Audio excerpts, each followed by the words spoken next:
This is really a special year. This is the year that we got our own basin steward in the Duwamish, which is huge. That means we have a person who is really dedicated to bringing us all together and looking and working with the different entities within the Duwamish to create a healthier river and healthier watershed. So it is like my joy of joys to introduce our new Duwamish Basin Steward, Alicia Kellogg. Hi everyone, my name is Alicia Kellogg. I'm the Duwamish Basin Steward at King County, and that's kind of like a generic term, like Duwamish Basin Steward. What does that mean? My job is all about looking for opportunities to do salmon habitat work, and that means coordinating with other groups, coordinating with other governments. And I just started in January. I'm really new to this position. I've lived in Seattle, I've lived in Puget Sound my whole life, and there's a lot of things that I'm learning. It's really cool to learn about this river. And there's a lot of things that I already knew that I'm relearning through a new lens. I'm learning on a deeper level. And I'm just gonna list 3 really quick things that you might already know and you might not. These might be new things to you. So 1, the Duwamish and the Green River are the same river. That's one river. Things that happen in the Green River flow downstream to here in the Duwamish River. It's all the same river. 2, this river originates at Mount Rainier. So the things that happen at Mount Rainier also affect us. That water comes down and it goes through Federal Way, it goes through Auburn, Kent, Tukwila, before it gets here. And 3, the Duwamish River is Seattle's only river. Yeah, absolutely, that deserves a woo. Absolutely. And a lot of people don't think of it as a river. They still refer to it as the Duwamish Waterway because it's been so over-engineered, it's been so channelized, and a lot of people, frankly, look at waterways in urban areas and just think of them as wet roads. I live near the Ship Canal, and I think a lot of people are shocked when they see a beaver, when they see cormorants, when they see great blue herons, because they don't realize that this is not separate from us. We live here, and it's not separate from the city.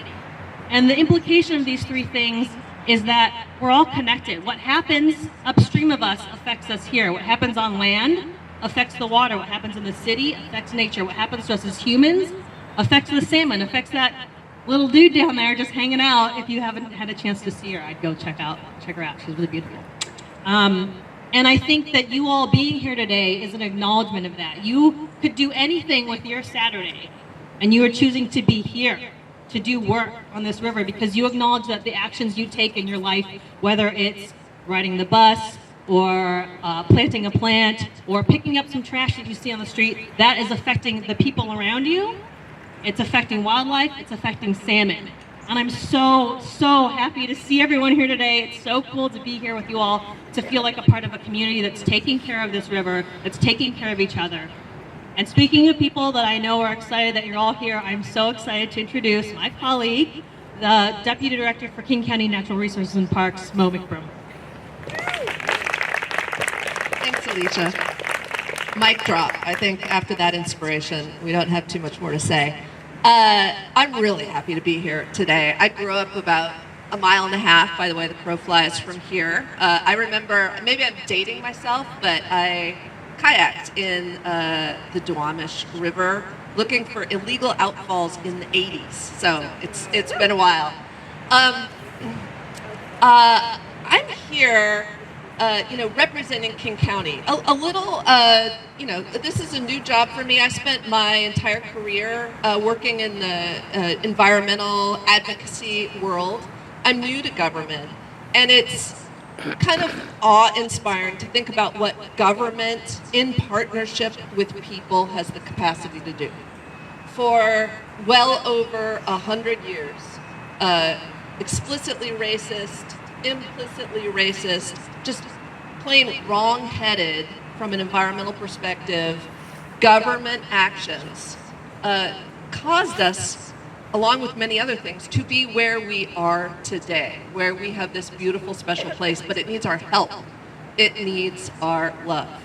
And while government had a huge role to play in causing the degradation, the decisions that government made, causing the degradation of the river, I'm happy to say we now have a huge ability and capacity to do good things, to bring the river back. And it is our moral obligation, I carry this very heavily, to do the right things, to push the edge of our authority, to push the boundaries in order to make radical change. And obviously, government is just part of the solution. We cannot achieve the kind of river health and the waterway we want without all of us coming together. This day is part of that. It's about doing things for stewardship on the ground on a daily basis, and it's about looking back to the mistakes we've made in the past and rectifying those. So, seems a little formal, but I have some notes. I wanted to just share with you all some of the things that we are doing in partnership with community, with the city of Seattle, with the port, to bring this river back. So as we're working out there today, we can put our work in context. So I'll just share a few things. One project, which is super cool, I just got to go to about a month ago, is called Chinook Wind. And that is a site where there was a dilapidated old hotel, whole bunch of concrete, massive amount of noxious weeds. And through some really innovative funding efforts, that land was purchased. The area was re-landscaped, and they turned that really degraded area into a massive side channel for salmon habitat, just not far upstream from here. Really big deal. And the second they opened up the waterway into that area, we saw juveniles coming in and using that new habitat. Really inspiring.